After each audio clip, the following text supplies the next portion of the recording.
Hey everyone, it's Ride1940 here, and today we're going to start a new tutorial series on ASW. There's a lot to kind of cover, but I want to do it all together in one big scenario. So we'll break this down into a few different parts. This is going to be the Charlie's scenario that comes with Sea Power Naval Combat in the Missile Age. And this is a great one to practice because you've got different types of surface assets and you're hunting multiple submarines. So it's really cool, and you can also use helicopters to help you. So the first thing that we've got to do, and this video specifically is going to be about the setup, okay? We need to know what we're working with, and Sea Power's got so many different units, and from surface vessels down to submarines and aircraft. It's hard to keep track of that, and they also pretty much detail all the sensors and weapons that these things hold. It's just way too much information for everyone to understand fully, including myself. So we need to right click on the units and take account for what we've got in terms of weapons and sensors. So this guy is the Gearing class destroyer, and weapons here, this RUR-5, this is actually an ASROC launcher, so it's going to be this boxy thing here. Now this can fire from 1 to 6 nautical miles out, and it's a rocket booster, and on top of it is a Mark 46 torpedo that is flying in a ballistic kind of arc. It's really cool to watch in game when we fire it off. We'll try it out in this scenario and see how it looks. So we've got the Mark 46 sat on this ASROC, and we also have Mark 46s that are over here in the triple torpedo tubes, Mark 32s. This is the Mark 46. You can click on that, and it's got 8 nautical mile range. Now the torpedoes here. Basically this guy has got the over-the-side torpedo, the ASROCs. Doesn't have a tail or anything like that, but we do have a hull-mounted sensor, and that's going to be this SQS-23. This has a range passively of 18 kilometers, not too bad, and the active range is pretty bad, 7 kilometers. It's pretty abysmal. If you're going to fight a submarine at that range, you are going to be toast. Okay.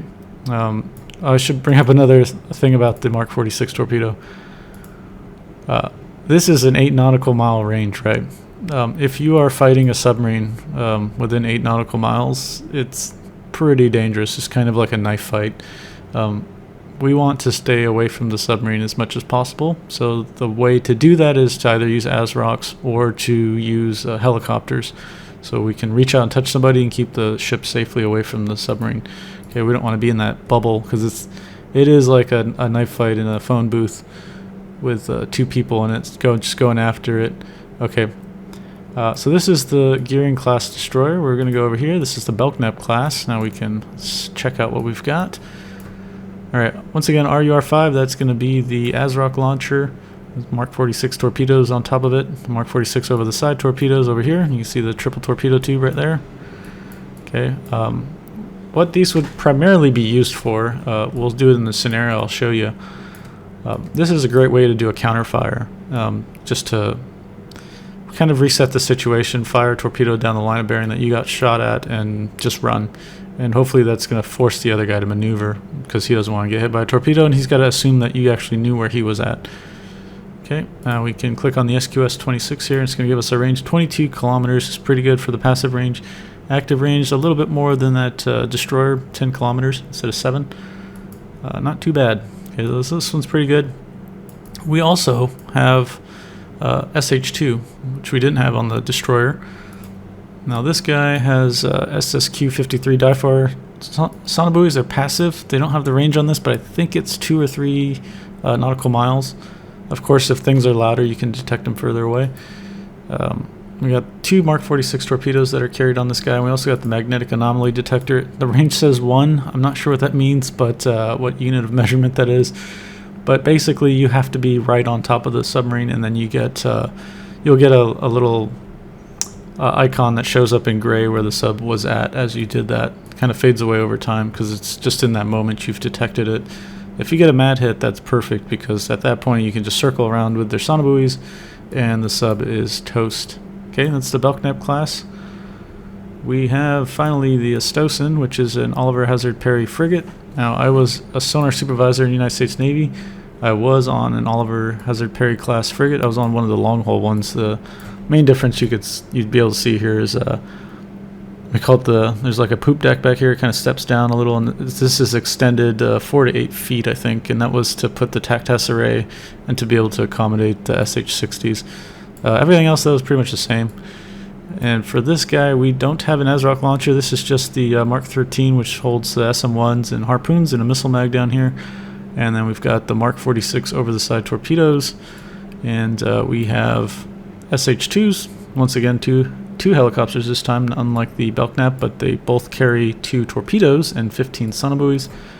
And then what's special about this guy in this scenario is, oh boy, look at that. He has a towed array. Okay, this is, if we look at the unit reference here, this is going to be the SQR-19. This is actually what I worked on in the Navy as a technician. On top of being a sonar supervisor, some of us had special technician jobs that we worked on specific bits of gear, and this was my guy. The passive range is 20 kilometers. No active range because it's just a passive sensor. You can put it down in the layer, or you can below or above the layer. And if you look at the SQS-56, the hull-mounted sonar down here, let's move this out of the way. This performance is pretty bad. The passive is 10 kilometers and the active is 7 kilometers. Okay, so passive ranges on this guy nearly almost half of what the little destroyer could do. And this is kind of what it was like in real life. If you, this is not politically correct, but when I was in the Navy, this sonar system specifically was known as Helen Keller because it could not see anything. So yeah, it's kind of funny that that's kind of modeled in this game, so it's really cool. So because of that, we're not going to really rely on this sensor too much, and we're going to rely on our towed array and our helicopters. That's what's great about this frigate. Okay.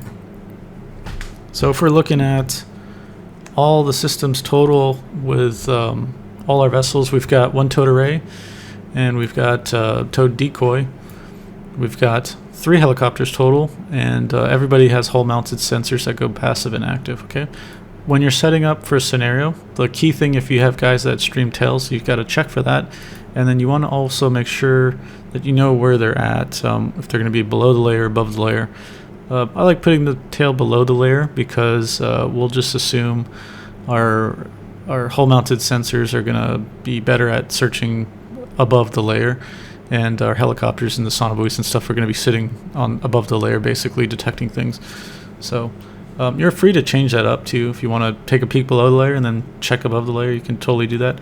A key thing is the towed decoy. You got to make sure that this is turned on. It's most likely not going to be turned on. Double check when you start the scenario. Yep. Okay, so that's going. So now we're set up here. We've got the tail out. We've got the towed decoys on. We've got everybody's going passive at the moment. One thing we should set up at the beginning, this is my preference. I don't know if you guys do this as well, but I recommend on anybody you can right-click, go down to formation orders, disband formation. Now everybody is their own unit that you can control. It's just easier to do a bunch of quick firings and things like that, just management of these small amounts of units. So we're gonna, oops, no, we don't want that.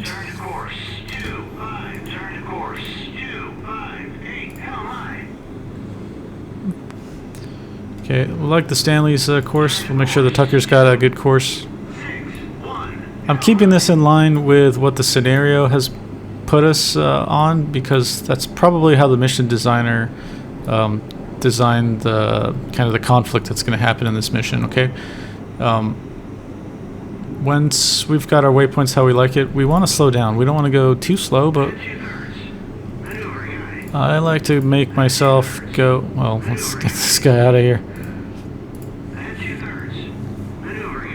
Okay, I'm going 2/3 because of one of the main reasons is submarines in this game, they kind of cap themselves to go as fast as they can without going over the speed limit, so to think, where they cavitate because they don't want to be detected, right? So in this game, I think it's between 8 to 10 knots is the fastest that they'll kind of maneuver near the surface. As you go deeper, you can go faster because there's more pressure, so you're allowed to go faster before the bubbles form and you cavitate. But with that in mind, if they're trying to close us to kill us, that's the problem that they're trying to solve.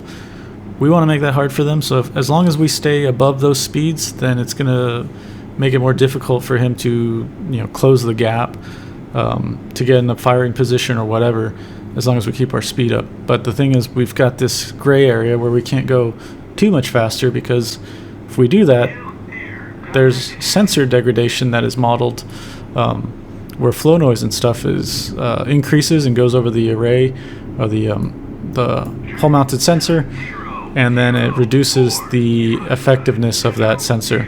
Okay, so don't go too fast, but 2/3 I think is acceptable. It's a good search speed, because by us keeping our speed up, we're kind of dictating the pace of the fight, and forcing the submarine probably to maneuver, or get into a position where he wants to shoot, or if he's trying to avoid us, to just go faster and get away. I don't think the AI sub's going to do that, to be honest, but it's just something I practice. The final bit I think that we got to do for our setup before I call it quits here in this video is always turn your radars on. Air search radar, surface search. Let's do that for everybody.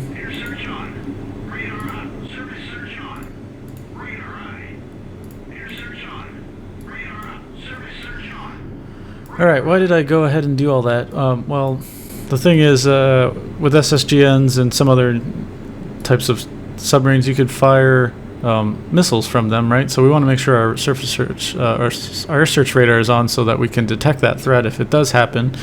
If it does happen, then that kind of sucks that they got a missile shot off on you and you're gonna have to defend yourself. But the good thing is, that spot where the missile came up, for sure there's a submarine there. So if you've got helicopters like we do, we can just fly the helicopter to that spot, drop a sonobuoy, and then we can kill the guy. Okay. Why the surface search radar? Well, we want to have that on because we don't know if the guy's going to come up to periscope depth, if he's going to use his periscope and some other masts or something to try and detect us with, like say, an ESM mast or something like that. And we should be able to detect it if it's close enough. And then that would also cue you in immediately that there's a submarine at that spot. You got to get a helicopter out to it and start prosecuting it. Okay.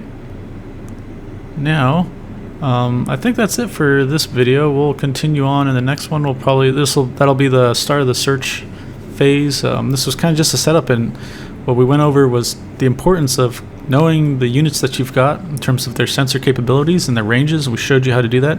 We looked at the types of weapon systems that we've got in this scenario on these vessels, and we looked at the different types of vessels that we get, where some of them have towed arrays, some of them just have hull mounted only, and some of them have hull mounted but also have an air component. And then we'll get to use that in the next video as we start searching for the contacts. So I'll catch you on the next one. Bye.